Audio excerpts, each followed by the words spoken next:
Bienvenue sur le plateau de Décideurs juridiques. J'ai le plaisir d'y accueillir cet après-midi Jean-Marc Albiol et Nicolas Peixoto, associés du cabinet Ogletree Dickens. Jean-Marc, Nicolas, bonjour. Bonjour Marie-Hélène.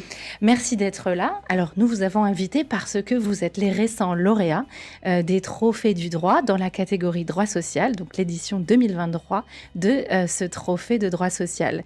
Première question que j'ai envie de vous poser, quel dossier avez-vous partagé avec les membres du jury qui les ont manifestement impressionnés ? Nous sommes très honorés d'être trophée d'or et merci beaucoup à Décideurs juridiques de nous avoir attribué ce trophée d'or face à des grands candidats, et je n'en citerai que deux, qui ont obtenu le trophée d'argent. Et c'est amplement mérité, le cabinet Flichy-Granger et Barthélemy.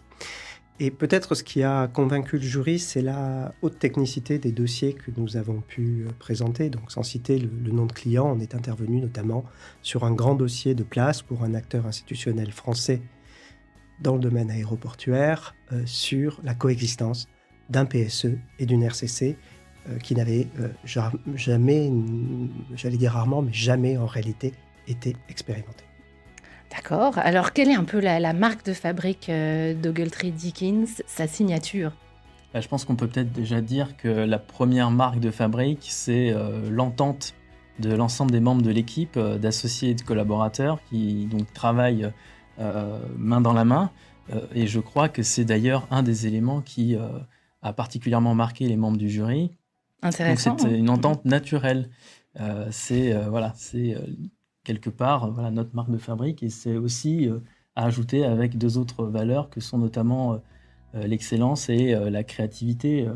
Voilà, et tout ça mis en commun nous permet de travailler effectivement tous ensemble, toute l'équipe d'associés, tous les collaborateurs, toute l'équipe support du cabinet, au support de dossiers, et donc pour traiter de la complexité de ces dossiers. Alors, l'aventure du cabinet, elle a commencé en mars 2017, c'est bien ça ? Comment il a évolué depuis et quelle est un peu son ambition aujourd'hui ?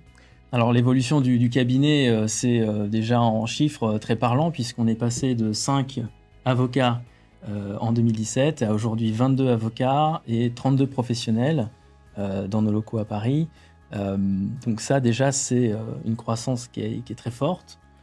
Et puis l'idée c'est de continuer cette croissance et de devenir doucement mais absolument fermement et avec beaucoup d'ambition tranquille un des cabinets de référence sur la place de Paris en droit social. Donc ça, c'est véritablement l'ambition du cabinet. Oui, alors parce que vous dites sur la place de Paris, mais Ogletree Dickens a une dimension internationale, il est d'origine américaine, la marque en tout cas. Qu'est-ce que ça vous apporte dans le traitement des dossiers pour les clients ?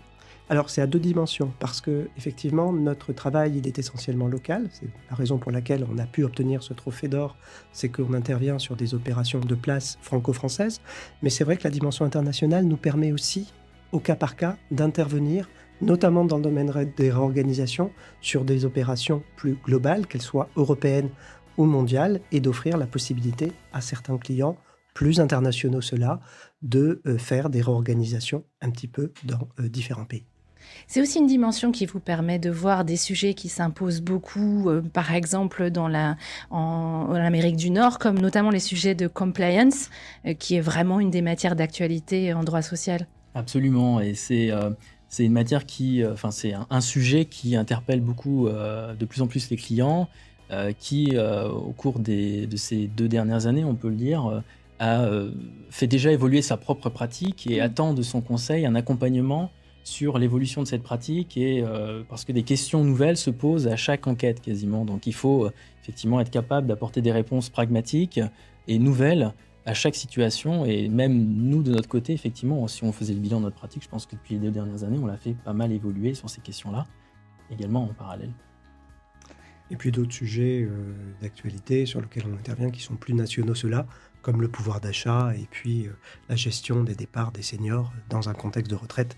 Évidemment, ça s'impose. Et de réforme des retraites. Absolument. Eh bien, on voit que votre année 2023 s'annonce bien remplie. Merci encore à tous les deux d'être venus sur le plateau de Décideurs juridiques, et encore félicitations pour votre trophée d'or. Merci Marie-Hélène. À bientôt, Merci, au revoir. Au revoir.